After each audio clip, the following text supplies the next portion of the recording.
We are live. This is Graham Brown from Asia Tech Podcast. We are at level 3 on a Monday morning with 3 happy faces. I'll introduce you to the team in a minute. Why are we here? We're talking about the Singapore ecosystem, innovation, startups, and any vibrant ecosystem requires many stakeholders. So to maybe go beyond and understand a little bit of the backstory behind those stakeholders, I've brought here today 3 from Level 3, Padang & Co. and Unilever. Maybe we can have a little bit of introduction first. We'll go around the table, and then we'll talk about your stories, what you're trying to achieve here at Level 3. And for those that don't know Level 3 yet, let's talk about where you are on the map and what you're trying to achieve here. A little bit of context to this. We're on a tour of co-working spaces and accelerators in Asia. And we want to get to know the people behind the ecosystems. So we've recently featured angel investors and VCs on our shows, and we celebrated some of the best Asian startups, in which 7,000 people voted in our recent poll. But what of the heroes that fly below the radar? Those with their heads down, they're busy in the weeds of innovation, often not natural self-promoters. So now's your chance, in front of the mic. Let's go around the table. A quick round robin, a quick intro. Barbara, welcome. Welcome. Thank you. Good to have you here. I've heard a lot of good things about you. So Barbara Guerpillon, yes, from Unilever. Comment ça va? Très bien, merci. Très bien. En français? Yes. Okay, good. So you work at Unilever. Your background, interestingly, I was interested to learn, is that you've worked quite extensively in startups. So Startups or a small company at that time, like I arrived in Singapore 17 years ago. I've done a couple of things, but at that time you didn't call small companies startups. That's right. So I think the spirit is the same. Very innovative, dynamic companies. Yep. So you come from that world. So sometimes people, you've seen the best of both worlds, really, in the startup world, the small company, innovative world, and the large corporate as well. So hopefully you'll give us some perspective today about that bridge between the two. Yep, I will. Okay. Adam Lyle, welcome. Thank you for having us. Yeah, good. So you are the chairman of Padang & Co.? Yes, I'm the executive chairman. Derrick and I sort of created Padang together with our third co-founder, Daryl Arnold. So we split the duties, but I'm the executive chair. Curious to know where the name comes from. Padang? Yeah. Well, I'll let Derrick take that because he was the master of the naming, so I'll let Derrick answer that question. Derrick, you've been called in. Derrick Chiang, Yeah. welcome. Hi. Padang & Co., where does that come from, the name? So what we wanted to do was to find a name that was truly local and yet gave us this opportunity to expand regionally. And it all started when we sort of listed the attributes of Padang & Co., the company that was we're going to create.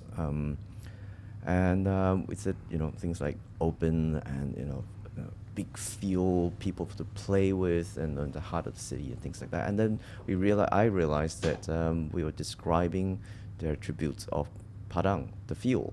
Well, can you explain that? So some of the listeners will be outside of Singapore, so they might not be up to date with the local vernacular. So there's a big open green field in the heart of the city in Singapore, and it's called the Padang. And in Malay, it actually means green open field. That's what we sought to create, and we really like the fact that it's a very local name, and sometimes we talk to our friends in the region, and people say, oh, we have a Padang in Indonesia, and we also have a Padang in KL. So I think that's a name that really stuck with us quite quickly. Nice. I like it. I didn't know that. Thank you. Good. Well, we'll talk about that in the context of innovation and how important that as well. It's bringing in corporates into that space as well. That's always a challenge, isn't it? Level 3. What is Level 3? So we're sitting in Level 3 today. I mean, it's a really nice space. I don't know, can I say co-working space? Yes, absolutely. Yeah? Okay. So it's a really nice co-working space. I like the design, the architecture. It's in a great place in Singapore. What is Level 3? If I walk around Level 3, what will I see? Barbara. So are you based here? Yeah. So I'm based out of Level 3 or Level 7. It depends who I need to talk to. That's the beauty of being in the middle of the two worlds, corporate and both startups. But I think, yes, Level 3 is a co-working space where people are working together, talking to each other, meeting with each other, having great coffee there, where they want to build something, whether it's your own company or whether it's a developing project together with Unilever.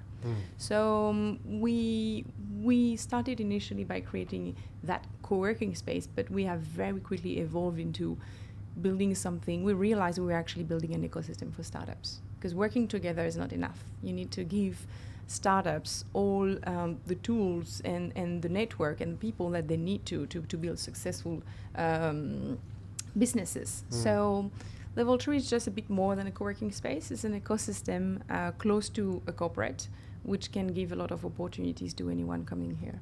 What's the difference between a co-working space and an ecosystem? What are the extra parts that added on to Level 3? I think the fact that the co-working space is sitting right at the heart of our regional headquarters, it's make very big difference compared to the other classic ecosystem, because what we are bringing on top of that is a market. We're bringing expertise, we're bringing connection, we're bringing network, and giving opportunity to startups to develop their product within I like to say, a business environment. So that would be the main difference. And an ecosystem, it's basically different parties talking to each other and trying to work together and benefiting from each other. When you mean in the heart of the HQ, you mean you guys are upstairs, right? Yeah. You're 4 floors up. Yeah. I mean, how important that is for corporates as well. Many corporates, they get sort of trapped in the ivory tower, don't they? And they don't go out. You know, victims of your own success, the world comes to you, right? So it's a very good point. And remember that when we started the journey, since you've seen the space, and if anyone comes here, you will notice the staircase. When we started the journey on creating that environment for startups to work together, but also an environment for Unilever people to come down and meet with the startups, well, very quickly, the question was, what do we do with the staircase? We have to remove the staircase and close off the ceiling, which was a natural, behavior of a big corporate, thinking, well, if we are going to rent out this space to people who do not belong to Unilever, we have to close it off. I'm like, yeah, but hold on a second. We are here trying to build a collaborative space. People need to talk to each other. We don't want to become a new tenant.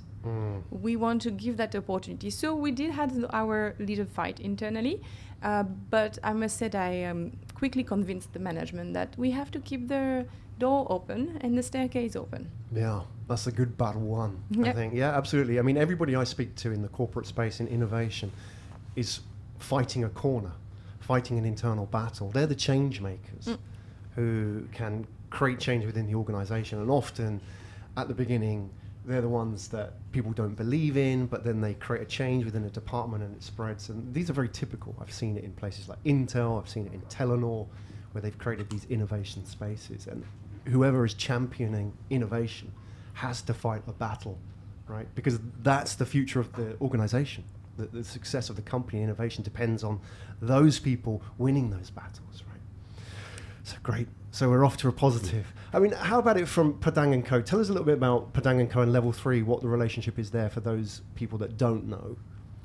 Right, well, Padang & Co is an innovation catalyst. That's how we describe ourselves.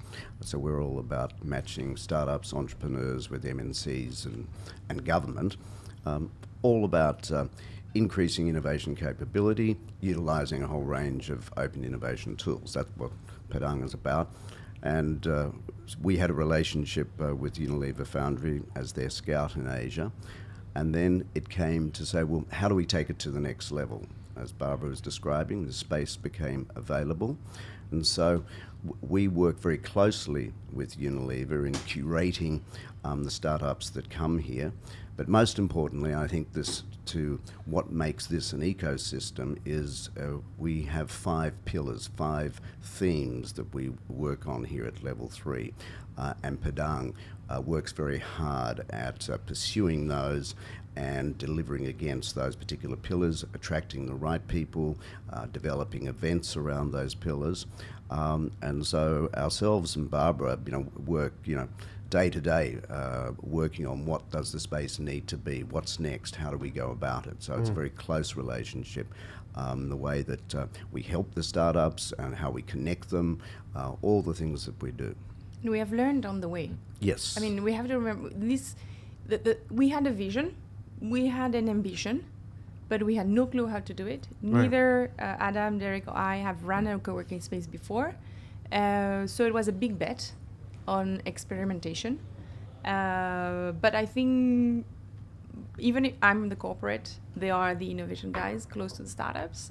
But both of us have the same passion for startups. I've been an entrepreneur as well, and I think we wanted to make an impact for Unilever, but also for the startup ecosystem. So we have to remember that we didn't have a plan. We had a vision, and we tried. No, it's true, and we tried to execute it. This is how it works in the startup world, right? And exactly. Yeah. So let's talk about when that was formed. So you didn't have a plan. You had a vision.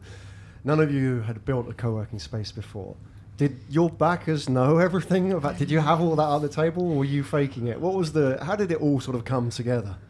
So there is one thing that we, and I can come back to that later probably when you talk with other other corporates doing innovation. At the very beginning of Level 3, you had Unilever Foundry. So Unilever Foundry is the platform for Unilever to connect with startups and startups to connect Unilever. We're a big organization. It's difficult to know who is doing what. So we are here to help the startup to connect with the right people. And my day-to-day job is to understand what the brands are working on internally or the functions are working on internally, and identify gaps where we think that technology can help, so we don't reinvent the wheel internally. It started with this. And we were 2.5 years in a journey in Asia with Foundry, delivering pilots, delivering impact to Unilever. So that was the starting point. And we have proven to Unilever that Foundry was making an impact to the business. So why not to go a step further and try something bigger? How does that proof take place? Because that's such an important question for those delivering innovation internally. Is how do you prove to a large corporate that something like Foundry, starting off, delivers value to Unilever? I think it starts by defining what's the mission of Foundry and what the objective of Foundry. And I believe that Foundry has two objectives. It's about discovering technology and identify that how those technology can help us to do better business. But it has also another element, which is changing the way people are working, changing the way people are thinking of what's happening outside and embedding outside in.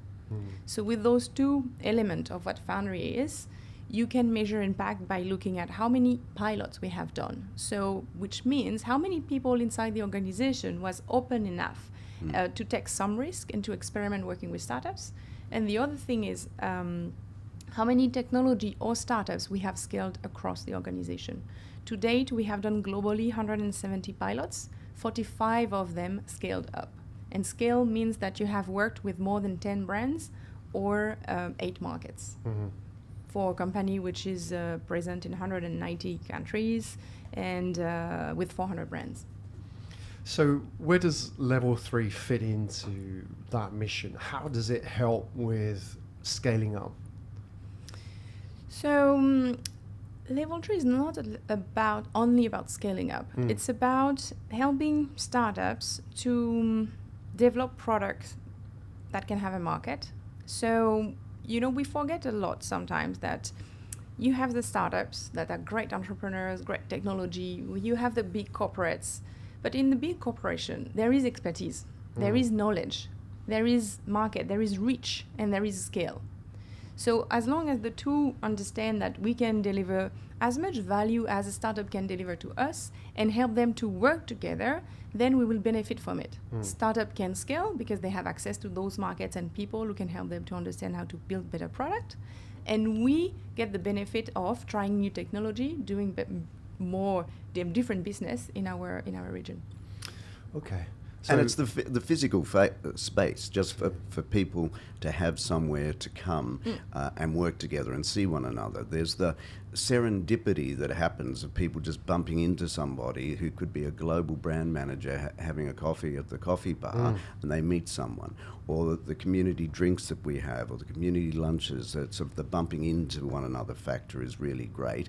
Or people just saying, oh, have you heard of? And it's just this osmosis that can happen. Yeah. And that's the exciting thing about it. And also just in the last 12 months, one of the pillars that we have is food and agri-tech. And there wasn't really any one place in Singapore where food, people interested in food tech and agri-tech could sort of come. And so over the last 12 months, we've sort of created Level 3 is the space to be and to come if you're interested in food and agri-tech. Now, it doesn't necessarily mean you take a desk here or a suite here, but we're running a series of events. We've created a new platform called hypha.asia, which is, again, another way for people to connect. So it's about, because with the digital world, we get very digital and we can be remote, but it's very important to focus on the physical side of things. And that's what makes it exciting, vibrant, and really an ecosystem of things happening. Yeah, let's talk about that. That's such an important point, isn't it? A lot of us exist in the digital world, especially a lot of companies are purely digital these days. Yet the analog, online versus offline, the offline space is where the magic really happens. You talk about osmosis, you talk about, trying to prevent those barriers happening with the staircase between Unilever and Level 3. Can we talk about that a little bit? Because I think it's underrated. And often it's unknown as a major factor in innovation. You talked about creating small events, networking here, informal. It's the water cooler moments. Which it's very difficult to structure in a way, isn't it? That, you should speak to that guy in, product development, or have you met this person over here? And a lot of it is quite informal, isn't it? Is there a structure behind it? Can you make it happen? I think you're kind of looking at it in the right way. You need both. You need some organic element, and people are meeting with each other. I mean, we have to remember that we are people. We are human beings. And when someone wants to do the pilot with a startup, at some point there is a decision from someone who wants to say, yes, okay, I'm going to work with this startup. It's a human decision. And we tend to forget that element. So the way we look at it, and that's not coming from me, but from a startup who shared that with me. She said she's working in Level 3 and also working through Unilever Foundry. And she said, well, actually, Unilever Foundry is the kind of the formal process for us to engage with Unilever. There is a real brief, there is a real opportunity, and we have a pilot. But Level 3 is the organic element of getting to meet people. And she ran into 2 or 3 brand managers informally having coffees and chats, and then she had the final formal meeting where then the engagement starts.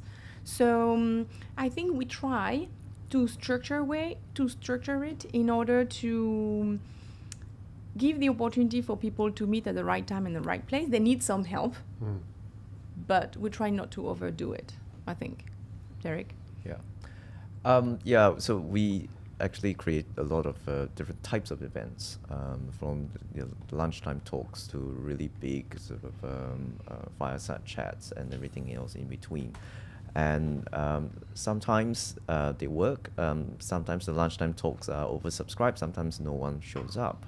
And we have to ask ourselves why. Is it because the topic is not interesting enough, or the way the startup is describing itself is not interesting enough to the Unilever folks? So we're still learning. We're still learning after 2 years of doing this. We're still learning what works to attract them, and to really get them to be engaged with the content here. But we're also sort of realistic that not everything will be interesting to a lot of people at Unilever. So we do create a lot of activities that other people will come in. To Adam's point, food and agri-tech, there are not that many people upstairs who are involved in that particular topic, but to the few people who are interested in that topic, it's really important because there's nowhere else in Singapore where they can engage in the topic. Yeah. What are the challenges in this space? You have, for example, you worked in small innovative companies or the startup world as well, and a part of your life, I'm sure you would have been knocking on the door of corporates, right? It's not a straightforward process. I used to work 15 years in telecoms. So, telecoms are as corporate as they can get, right? So, you go in through the wrong door, you could spend a lifetime going in the wrong department for the wrong person. So, especially for a startup where you don't have a lot of resources, you don't have time to throw at this kind of business development. Let's talk about the challenges in this space and how you sort of structure that in a way. So maybe we can look at it in the context. If we took level 3 out of the equation and say there wasn't a level 3, for someone like Unilever, what kind of challenges would they face in this process where I imagine increasingly, whether it's Unilever, Nestle, P&G, they're seeking innovation from the outside, aren't they? Because that's where real grassroots insights come from. Take Unilever and then say, right, level 3 never existed. What would the challenge have been for someone like them? Well, the thing is, we have Unilever Foundry, which started before level 3. So I think that you do need that connection, and you do need that vehicle to help that connection to happen. If it only rely on a few people in a brand, etc., it's not going to be sustainable. You need people to identify what to work on. You need people to identify startups, identify technology that impact what we are doing. But you also need a team who can identify the learnings, share the learnings and the impact. So I think we are slightly, as Unilever, slightly different than other corporates because we had Foundry since 2014, and we started with Foundry. And today, when we are looking from the Unilever point of view, we are looking at doing other level 3 around the world. The first thing I say is before level 3, you need to have Foundry. You need to have a commitment to work with startups. Startups are coming here because they are attracted by Unilever. And then once they are here, the work of Adam and Derrick is also to explain, well, Unilever is here, we're going to attract people for you, but you have a bigger world out there you can have access to through level 3. So yes, we have that initial element of the corporate world, we have Foundry, but because of, and thanks to Padang, we have a lot more happening around that. So, yeah. But I think also just bringing in the other corporate partners that are here, Yeah. that are Unilever's corporate partners as well as ours. People like Cargill came in, the world's second largest private company in the US. They came in. Syngenta is here. Mitsubishi Bank, MUFG, is here. Now, initially people thought, well, but you're not a fintech space. Why would MUFG want to come here? They're very interested in smallholder farmers across the region and how they can help the unbanked farmers by using different types of digital products. And so they're coming in with a different sort of lens, if you will. It's not just fintech. It's looking how can they help their customers and their customers' customers. And so I guess with the collaboration intent of Foundry, which in a sense is like one-to-one, Unilever to a startup that they do a pilot with one-to-one. When we go to the next stage of innovation, open innovation, it's ecosystem innovation because it's many to many, and lots of things happening. And so there's that whole element of emergence. You don't know exactly who's going to work with one another. But literally MUFG and Syngenta started talking because I one day just dragged them over to one another and said, you guys need to talk. You're both doing certain things in Thailand. You really need to speak to one another and understand where the opportunities might be. To your earlier point, they might have finally met one another, but it would have been a lot of door knocking over a period of time. Just the sheer fact of me grabbing them and saying, come talk, I don't know what it's going to be, but I know that you guys can find something. And they are now in discussions about doing things. And this is what's happening. And when you said, how do you make this happen? It really is that physical kind of stuff of just saying, listen, I spoke to so-and-so yesterday. I think there could be something there. Please, 5 minutes, come. And it really is just a 5 minutes. Here it is. Now it's over to you. And it's doing that multiple times, and it takes a lot of time. I mean, Derrick, Barbara, and I spend a lot of time in these quick catch-ups. Yeah. And back to your earlier point as well about why this is an ecosystem, and back to the fact that we said we had no plan. So just a small anecdote. Initially, when we started to engage with corporates, we went to Unilever partners, because they are part of our ecosystem, and that's why we had Syngenta and Cargill first. But the case of MUFG, it was not a natural partner of Unilever.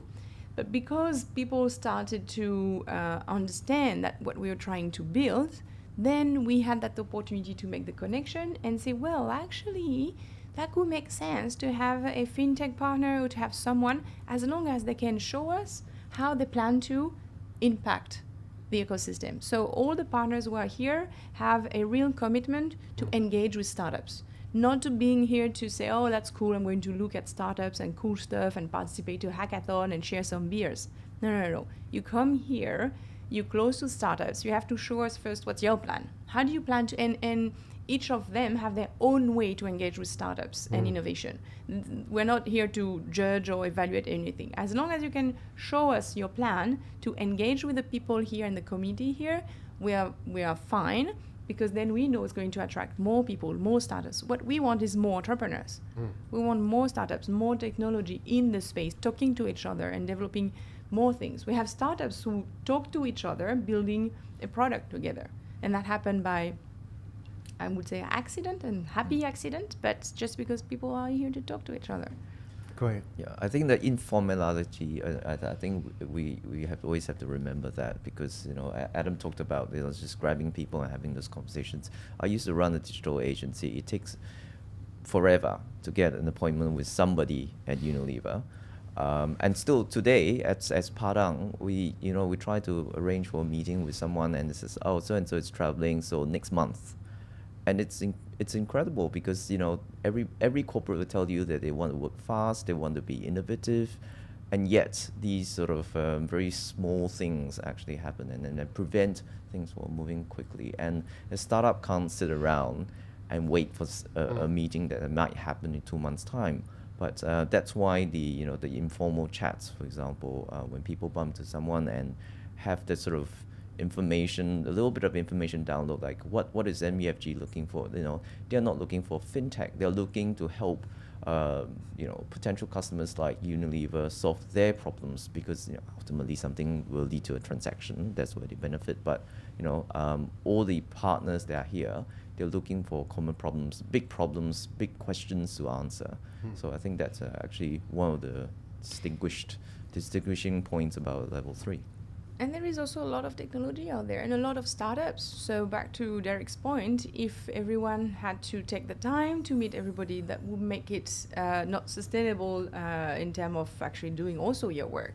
So we have this very good example where there was a logistic team who were about to came here for it was a drink, an evening drink.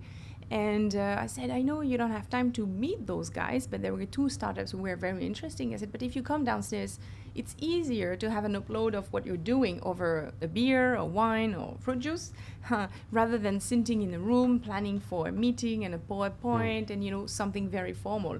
And actually, we have developed a partnership with this specific startup just because we had the opportunity to meet them in a different context. Probably you're more open-minded, I don't know, but you are actually more available to listen. How important that is. Yeah. You know, breaking down those walls. That's what it's about, isn't it? I want to talk about the big challenges, you've mentioned it, and the 5 pillars, and maybe some of the startups here as well. We can sort of talk a little bit about who you've got here so people can understand what kind of environment it is. And I think, you know, really what we've talked about here, how important that is to have that sort of, that access, that informality, and that middle ground as well. You know, you couldn't just plug Level 3 into Unilever. You have to have the Foundry as well to onboard. There has to be a process there, a structure that you can take all that informality and all those conversations and turn it into innovation, right? And how important that is to create that space for startups as well. They know that they can interface with corporates, because it's a little bit of a scary world for startups, and likewise for corporates, a little bit scared of startups because, you know, they're all there with their skateboards and their, you know, their cool, like, lean innovation and all that stuff. That's what the kind of the imagery is, isn't it? It scares a little bit. I mean, I think back to a friend of mine who, he's the director of innovation in Intel China. And when he set up the innovation space for Intel in China, they said, do it at the headquarters. And he fought a year-long battle to say, we're not going to set up this space in HQ. We're going to take it and we're going to set it up at this co-working space.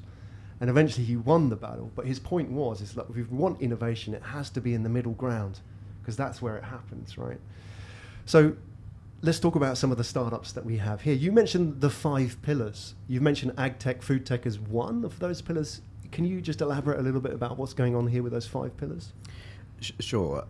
What we're trying to do is provide focus. So what distinguishes us from other co-working spaces where basically you can apply and anybody can come in, which is great, and they serve a fantastic function. What we want is to be very focused around areas that Padang is interested in, has expertise in, but also maps to the interests of Unilever as a whole. And so food and agri-tech. And we're looking at big questions in each of these. For instance, we believe that we have to reinvent how we're going to feed the world as we move from 7 billion to 10 billion people by 2050. We can't feed the world in the way that we are today. The food system is fundamentally broken. My personal view, I'm not... and there's a big sustainability issue attached to that, which actually is the second pillar. The Unilever Sustainable Living Plan is the foundation, the rock for all things Unilever, and so we're very interested in all forms of different sustainable growth technology, whether it's looking at energy management, water management, food waste, food loss, plastic, packaging, a whole bunch of issues there. And then the third one is data and AI. I mean, no business can run without good data, and certainly AI will never deliver the hype unless we have data. So we're established a centre of excellence here around data and AI with one of the startups, Ocean Protocol, which is a really exciting initiative. And then fourthly, logistics and e-commerce. Again, I mean, Unilever, in a sense, is a logistics company. It's moving things from farm to field or from factory to table. And so it's all about that movement. And particularly as we develop and grow into ASEAN, the digital transformation, and as part of that, we go from general trade, modern trade to e-commerce. What are the trends? How's it going to change? So big issues there, really important ones. And the fifth one, or the first one, depending which order you say them, advertising and marketing technology, which obviously is hugely impactful for Unilever being such a large advertiser, but also it's all about getting the right messages out. So if we're talking about sustainability, how do we make people understand the importance of sustainability? How do we get the right messages out around nutrition or health, all these sorts of things? So advertising and marketing technology is not just about selling more product. It's about getting the right messages to the right people at the right time and, frankly, at the right price. Yeah. And Agree. you partner with WPP here as well? Is it? Well, yeah. So it's part of, they are part of Unilever ecosystem. So how can we, and it started because startups said very simply, yeah, we work with Unilever, but we very often hear about those guys, the Mindshare, Gulby, and but we don't understand what they're doing. So we think they know, but actually even if their startup is about marketing and ad tech, they don't know how it works. So I said, well, that's a good point. Let's try to do something for you to better understand them. And we had the opportunity, we pitched them the idea. Would you like to be part of it? I'm sure you have, and they do have an innovation team, people who are here to develop relationship with startups as well. Why don't you do it here? Why don't you come closer to us? At the same time, you will be closer to your client here. So it's a win-win. And they came. Yeah. That's your world, isn't it? You would prefer, or were you before? Yeah, that used to be my world. Yeah, that's right. So. Yeah, it's just picking up on that. It's really interesting how all those years ago, being in the digital agency world and having those sort of conversations with clients, like this online thing is like, why should I bother? It's just so much trouble. It's like, and then it started to evolve. Like, okay, tell me what I need to do, and then suddenly it became like, my daughter's been playing with this thing. Tell me what I need to do. And then now it's the air we breathe, and it feels like this whole thing about working with startups. We're having exactly the same conversations right now. It's like, so much trouble, it's not gonna bring me any material difference. If I've spent 10% of my time, it's not gonna move the needle at all next year, or maybe I'm not gonna see it in the next 5 years. But our bet is that in 5 years' time, everyone's going to come to us and say, okay, I know I need to do this. Tell me what I need to do. Yeah. And I think Unilever now has established this first mover advantage. They've got a very established program in Foundry. And Level 3 is actually a big proof point of their intent, because every corporate will say, I'm innovative, I've got an innovation department, I've got a director of innovation. They have got a range of remits, and I think Barbara is one of the most powerful innovation directors in Singapore, and because she has these appropriate platforms, and to prove to startups that Unilever can work and want to work with startups. Yeah. What's it like for Unilever from their perspective? Because for a startup, there's obvious benefits, which is they get access to resources and distribution and expertise that you have in a large corporate, which you don't necessarily have in a startup. From the other side, what's it like on the more human angle when Unilever corporates work with startups? What are sort of the benefits? Maybe some of the fuzzy benefits that they get from working around these kind of people, and us breaking down those walls and a bit more understanding on both sides. I think they have a better understanding of the meaning of doing more with less as well. I would say they have actually we talk about the entrepreneur mindset. We have to all be entrepreneur, be more agile, etc. The best way to understand it is to actually to see it and to understand and to see how an entrepreneur reacts when they are connecting with you and when you have a meeting with an entrepreneur. The thing is also to understand, and that's what I'm trying to do when the two are talking. I realize that they are not talking the same language, and that was very true 3 years ago. But now it's getting a lot better, especially here, because they are used to talk to each other because of all those opportunities they have to meet. So talking the same language. What success look like for Unilever is not what success look like for a startup. So how can we help them to have that common understanding of what would be our scope of work and KPIs, so both can win from each other? But when you look at the success of our mentoring program, I think, and there's a third cohort, I think that's a good proof point that people enjoy that. They enjoy it from the Unilever point of view. It's like I'm learning as much as I'm trying to help them. I understand what they are working on. I understand the vision that they have while we are taken into our current role. And they also understand what agility means and speed in action, etc. So, yeah. Can we talk a little bit about that mentoring program? How does that... Can you give us some examples of how it actually works? Yes. I know you said more with less. Your CFO would be delighted to hear that, right? So, but the actual, for the mentors themselves, what do they get out of it? I think we try to make this program as structured as possible, actually, to make sure that you are not just ticking a box on your LinkedIn resume. You are actually here to make connections. People are also learning what it is to mentor. Mentoring is not coaching. Mentoring is not being an internal salesperson for a startup. So it's really to develop those conversations and try to better understand what the startups want to achieve, and you as an internal Unilever trying to build your expertise to them. And what they get, I think it's an opportunity to see what's happening outside, an opportunity to see a startup growing, flourishing, pivoting as well, or also dying, because sometimes it just doesn't work. So they actually see the reality of what it is to be an entrepreneur. I think they like the program because they feel they have a certain impact within their own scale and power, but they feel they can actually help, and startups are thankful for that as well.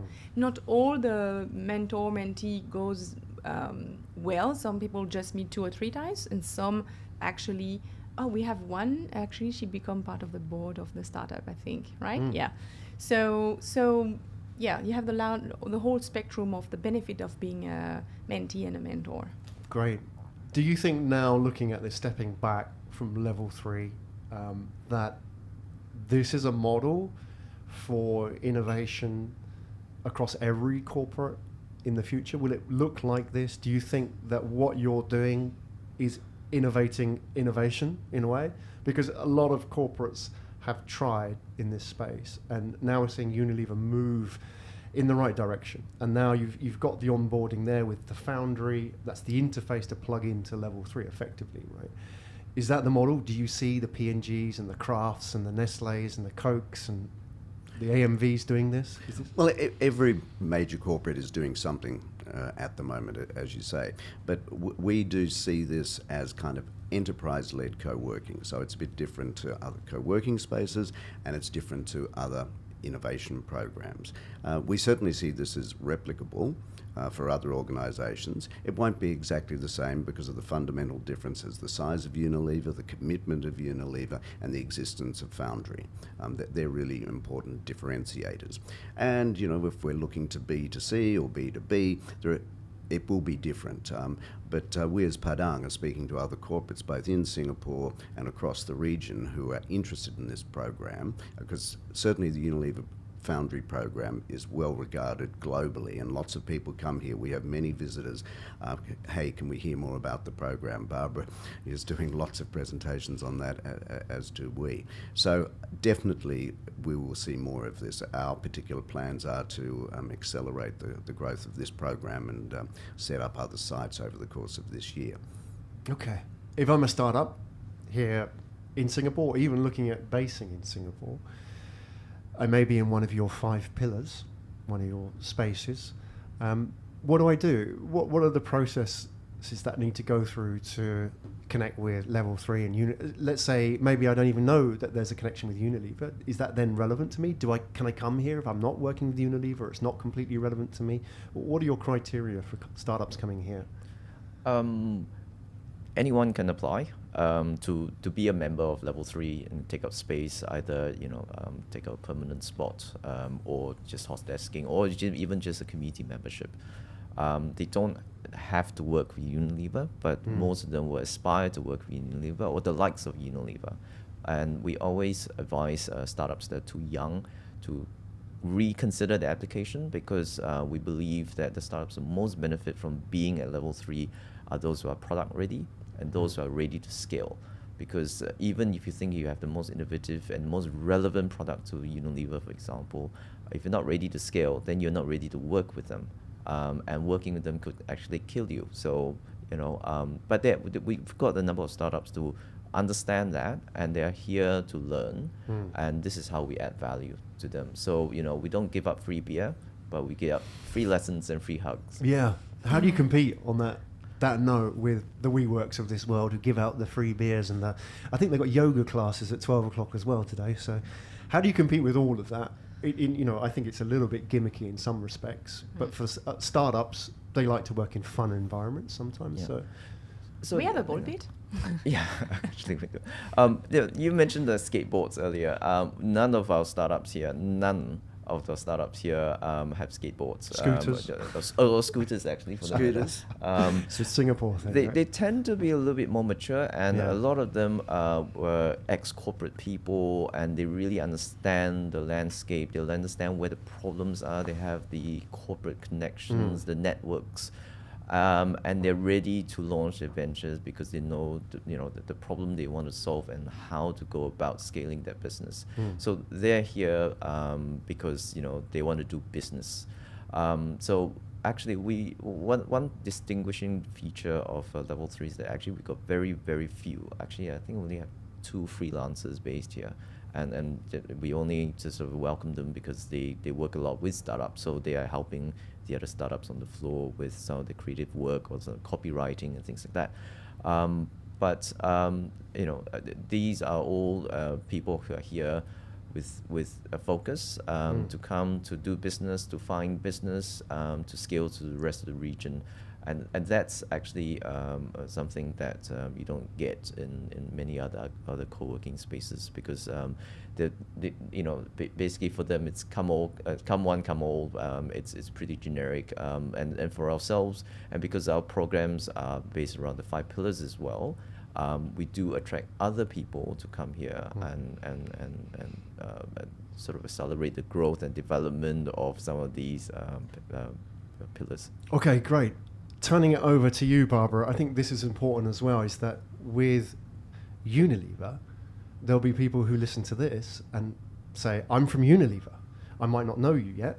I know of you, but we're not connected. I'm really interested in this. Mm-hmm. You know, I'm interested because it may be relevant to a project I'm working on, or it may be just something that interests me personally. How do I get involved? You know, do I have to be in Singapore? Do I have to be connected with the Foundry? Because I think a key part of doing a podcast like this is planting a flag inside Unilever and in the startup ecosystem as well, and saying, hey, we're here. Mm-hmm. It's like the old-fashioned newsletter, right? Yep. So I'm from Unilever. What do I do? Very good question. You send me an email. Yeah. No, we do have also those old-fashioned newsletter and etc. The thing is, I'm trying to make sure that everybody in the organization have the opportunity to connect with Foundry. So we organize, as a Foundry, a lot of events and opportunity for people to connect in Singapore, but also in the region. So I'm going into the region and talk to people. I think as long as people have in mind a project or a problem statement that they know that they can tap into the Foundry community. We are a very lean team, but we are extremely available. So always happy to share coffees and share,